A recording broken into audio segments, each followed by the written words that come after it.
அனைவருக்குமே வணக்கம். சற்று முன் கிடைத்திருக்கக்கூடிய ஒரு மிக மிக முக்கியமான செய்தி ஒன்று வெளியாகியுள்ளது. சற்று முன் திமுக தலைவர் திகார் சிறையில் அடைப்பு, இது மாதிரி பார்த்திங்கன்னா செய்திகள் வெளியாக இருக்குது. ஸோ அனைவருக்குமே தெரியும், கரூர் வழக்கின் மூலமாக சதுரடியாக திமுகவுக்கு ஒரு மிகப்பெரிய பங்கு இருக்குது. இவங்க தான் பார்த்தீங்கன்னா கூலிப்படையை இறக்கி ஒரு மிகப்பெரிய சம்பவம் செஞ்சுருக்காங்க அப்படின்றது மீது பார்த்தீங்கன்னா நிறைய குற்றச்சாட்டுகளும் மக்களிடையே பார்த்தீங்கன்னா இருந்திருந்த நிலையில் விஜய் அவர்களுக்கு பார்த்தீங்கன்னா நேற்று முன்தினம் மக்களை சந்தித்து பேசியிருந்த நிலையில் அந்த உயிரிழந்த 41 குடும்பங்களுக்கு பார்த்தீங்கன்னா அதிரடியாக கதறி காலில் விழுந்து கதறிய விஜய் அவர்கள் பார்த்தீங்கன்னா இப்போ அதிரடியாக விஜய் அவர்களுக்கு அனைவருமே ஆதரவு அளித்து வரும் நிலையில் இப்போ அதிரடியாக திமுகவுக்கு ஒரு மிகப்பெரிய அதிர்ச்சியை ஏற்படுத்தியிருக்கு.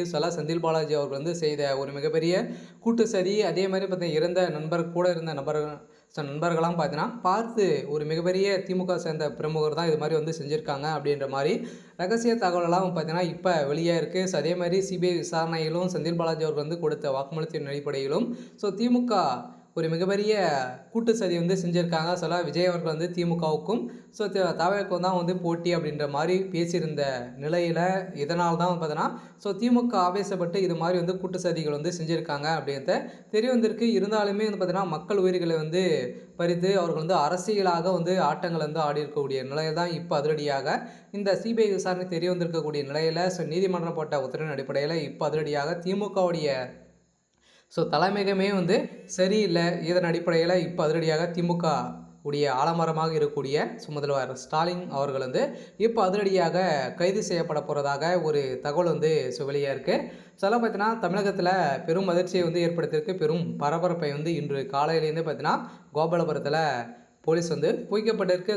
முதல்வர் ஸ்டாலின் அவர் கைது செய்யப்பட்டார் அப்படின்னா தமிழகத்தில் ஒரு மிகப்பெரிய கலவரம் ஏற்படும். இருந்தாலுமே இந்த கரூர் வழக்கில் செந்தில் பாலாஜி அவர்களும் முதல்வர் ஸ்டாலின் அவர்களுக்கும் இடையே நடந்த உரையாடலின் அடிப்படையில் சிபிஐ விசாரணையில் தெரிய வந்திருக்கு. அதே மாதிரி பார்த்தீங்கன்னா செந்தில் பாலாஜியுடைய கதை ஒட்டுமொத்தமாக முடிய போகுது. அவருக்கு 14 ஆண்டுகள் சிறை தண்டனை விதிக்க போகிறதாகவும் ஒரு தகவல் வெளியாக இருக்குது. செந்தில் பாலாஜியுடைய கதை ஒட்டுமொத்தமாக முடிக்கக்கூடிய அளவுக்கு தான் இப்போ நடந்துட்டு இருக்குது. இருந்தாலுமே இப்போ முதல்வர் ஸ்டாலின் அவர்கள் இப்போ திகார் சிறையில் அடைக்க போகிறதாக ஒரு தகவல் வெளியாக இருக்குது. அதே மாதிரி பார்த்தீங்கன்னா இப்போ திமுகவுடைய ஆட்சி முடிவு காலம் வந்துடுச்சு இல்லையா. இதுக்கான கணக்கு வழக்குகள் அனைத்துமே ஒப்படைக்க வேண்டும். இதுக்கான சிஏஜி அதிகாரிகள் சோதனை நடத்தியிருந்த நிலையில் இந்த சோதனை அடிப்படையில் எக்கச்சக்கமான பணங்கள் ஊழல் நடந்திருக்கு அப்படின்ட்டு தெரிய வந்திருக்கு. இதற்கு அனைத்து பணங்களுமே ஊழல் நடந்திருக்கு அப்படின்ட்டு தெரிய வந்திருக்கக்கூடிய நிலையில் தான் இப்போ அதிரடியாக திமுகவுடைய தலைமையகம் வசமாக சிக்கியிருக்காங்க. சிஏஜி அதிகாரியோட சிக்கியிருக்காங்க. இதன் அடிப்படையில் தான் முதல்வர் ஸ்டாலின் அவர்கள் வசமாக சிக்கியிருக்காரு. இருந்தாலுமே என்ன நடக்க போகுது அப்படின்றத வெயிட் பண்ணி பார்க்கலாம். இது மாதிரி செய்திகளை தெரிஞ்சுக்கணும் அப்படின்னா மறக்காமல் நம்மளுடைய சேனலை சப்ஸ்கிரைப் பண்ணி சப்போர்ட் பண்ணுங்கள். தேங்க்யூ.